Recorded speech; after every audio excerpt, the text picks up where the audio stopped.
It is Tuesday, April 4th, and this is your Morning Mud. This episode is brought to you by Mudwater. Mudwater is a coffee alternative as well as the most aptly named sponsor for this show ever, with 1/7 of the caffeine as a regular cup of coffee. It's made with masala chai, cacao, mushrooms, turmeric, sea salt, cinnamon, and that is it. And I know what you're thinking, Matt. You are somebody who loves caffeine. Why would you be hawking for a company that is advertising less caffeine? And that's because it worked. It's true. I love caffeine. I used to drink 2 energy drinks a day, and now I might have one a week.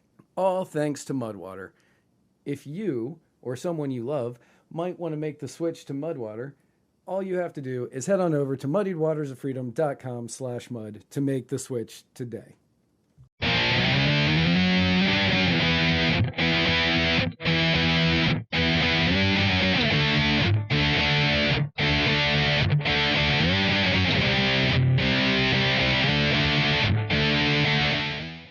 Good morning, everyone. I am Matt Wright, editor-in-chief of Muddied Waters Media. Hope you are having a fantastic Tuesday. Let's get into the news. Yesterday, a report came out from NBC stating that the Chinese spy balloon that passed over America back in January that caused some of the greatest memes in a while to circulate the internet, that was eventually shot down once it traversed all of America and ended up getting shot down over the Atlantic, was actually gathering intelligence from sensitive U.S. military sites, despite the U.S. efforts to block it.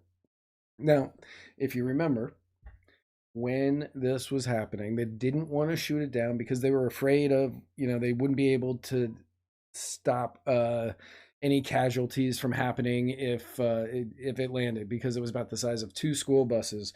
Because as we all know from the internet, America will do anything to not use the metric system. But it so we know that it traversed. We know that we shot it down. And when it got shot down, the Chinese government said that was a private balloon.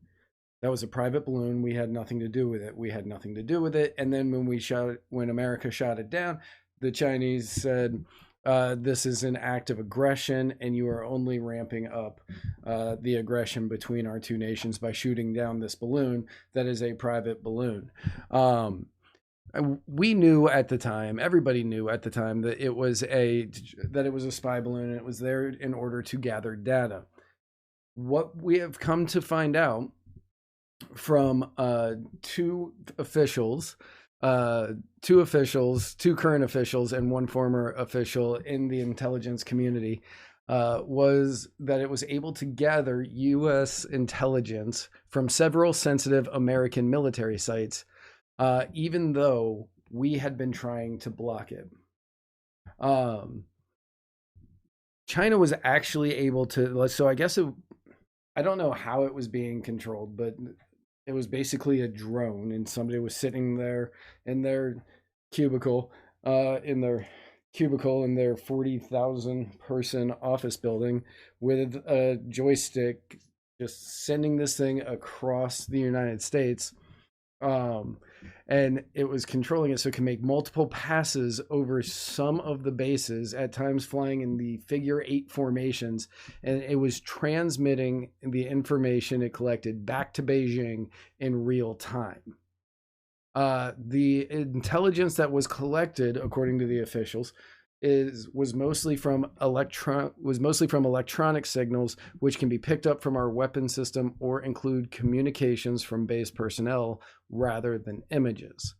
Which, this is what I believe when Alex Snicker was on the program one of the times, this is what we kind of said we figured it was. And we figured that what was going out and what was being disseminated to the Chinese government was basically what radio frequencies we were running things on, things along that nature. And that's what it kind of sounds like what it was. Um, the three officials said China could have gathered much more intelligence from sensitive sites if not for the administration's efforts to move around potential targets and obscure the balloon's ability to pick up their electronic signals by stopping them from broadcasting or emitting signals. So essentially, they're saying, yeah, they gathered a lot of information, but if it wasn't for the Biden administration, they would have gotten so much more. Although one could easily argue if it wasn't for the Biden administration, they wouldn't have gotten much of any because it would have been shot down the moment that it was realized in the sky. Um, the Defense Department uh, uh, the Defense Department directed NBC News to comments that were made in February. The balloon had limited additive value for intelligence collection by the Chinese government over and above what China is likely able to collect through things like satellites in low Earth orbit. But on Monday, a Defense Department spokesman reiterated that any intelligence collected had limited added value.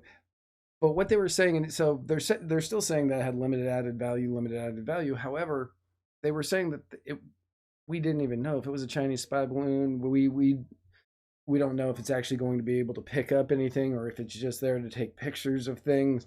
But the entire time it was collecting data. And when you have a blunder of this magnitude on your administration, you no longer have the what would be the right word? You can't say, "Oh, don't worry, it wasn't much data." You don't have that luxury anymore. Once it comes out that data was taken, after you said, "Well, we don't want to shoot it down, and we don't think it's going to take any data, or it won't take much data." The moment you hear data is taken, you can't say, "Yeah, but it wasn't much," because the government's version of not much is going to be a different version than anybody else not in the government. China, like we said, had repeatedly said the balloon was an unmanned civilian airship that accidentally strayed off course, and the U.S. overreacted by shooting it down. And they had not said which company, department, or organization the balloon belonged to. But what we do know is that it was being manned, and that it was being monitored, and that information was being sent back. This is going to end up being a very negative thing for Joe Biden. This is going to be an issue that is going to plague him in 2024 because people are going to constantly remind him that he, as the commander in chief, as the president of the United States, allowed a Chinese spy balloon to traverse the entire nation, and for which he said, "Yeah, we can't shoot it down. We got a plan, but we're going to let it go all the way across. And once it gets over the ocean, then we're going to shoot it down." And people are going to remind him of that because they're going to attempt to paint Joe Biden as this very strong, enigmatic president, somebody not to be messed with, not to be fooled with. And this is going to constantly come up as one of the reasons why he is not that. They can continue to say, yes, Joe Biden's a strong president, and look how great he is on foreign policy and blah, blah, blah. And they're just going to push Ukraine. But they're going to ignore everything else that's going on in the fact that many of the decisions being made by the Biden administration has bolstered the militaries in different parts of the world. And I'm not going to say that we're right there on the edge of World War III, but a lot of the decisions that have been made by the Biden administration have gotten us where we are now, where World War III, it's not a definite. It's a possibility, but I mean, it's always a possibility. So keep on the lookout for that. There's more to come. We will be right back after these commercials. And if you see a balloon in the sky, shoot it down. Welcome back from the break. Thank you all for sticking with me. Let's get into it. They say that politics makes strange bedfellows.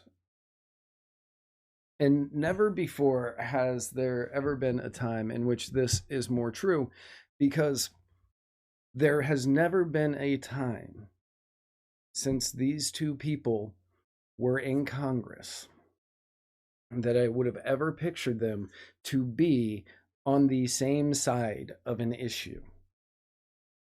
But Marjorie Taylor Greene and Rashida Tlaib are both calling for Julian Assange to be freed.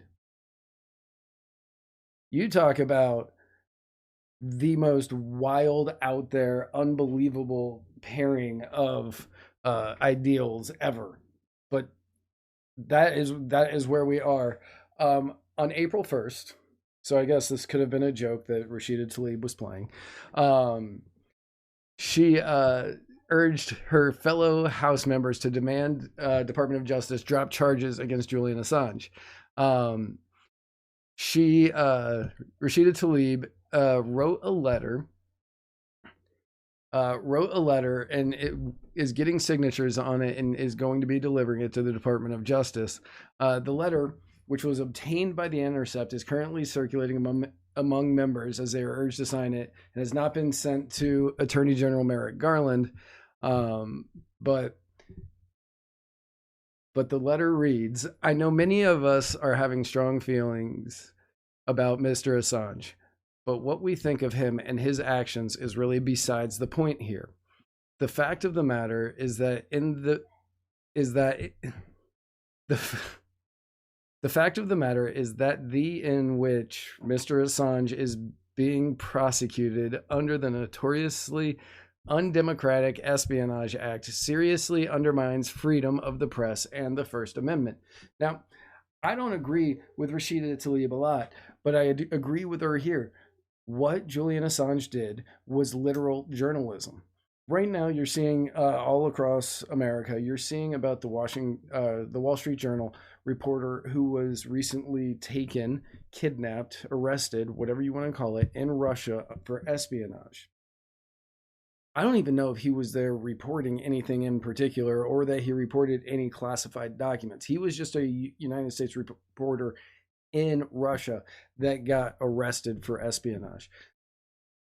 We, America, freedom of speech, freedom of the press, are doing the exact same thing to Julian Assange. And Rashida Tlaib is actually on the side of trying to get him out and trying to get her Democratic members, well, all members of Congress, to follow her lead. And Marjorie Taylor Greene today called for the acquittal of Julian Assange. Now, I am not somebody who is gullible enough to believe that these two people who have filed ethics complaints against each other are going to sit down in a room and try to come up with some legislation. But I hope that somehow, some way, they can get past everything that they disagree about, everything that they argue about, everything that they fight about, and come together for a bipartisan issue with two members of vastly different ends of the spectrum. And they can come together and say, look, we need to get this done and get everybody in Congress to sign it. And with Julian Assange, it seems libertarians have been on this like from the get-go. This is a First Amendment violation. This is freedom of the press violation. All he did the exact same thing that so many others have done that are in America. That the Pentagon, like the Pentagon Papers and Pentagon Papers. I can't believe I cannot think, like I'm blanking on these right now because we talk about them all the time. Like the Pentagon Papers, Watergate, any major news story that had classified information in it that the reporter got from somewhere. Anytime this has happened, that person has never been charged with espionage. Julian Assange did it because it made the American government look so inept. It showed how badly they were lying to everybody out there about what they were doing in the wars in Iraq and Afghanistan. Marjorie Taylor Greene sees this for what it is. She may not be worried about what the American government's doing in the wars. Rashida Tlaib might be worried about what they're doing in the wars, but Also, she may not. But either way, they're both on the side of we need to release this guy. This is a violation of the freedom of the press, which is fundamental here in the United States. And if you are going to arrest a journalist and send him to jail for up to 175 years, you are not supporting freedom of the press. Politics makes strange bedfellows, and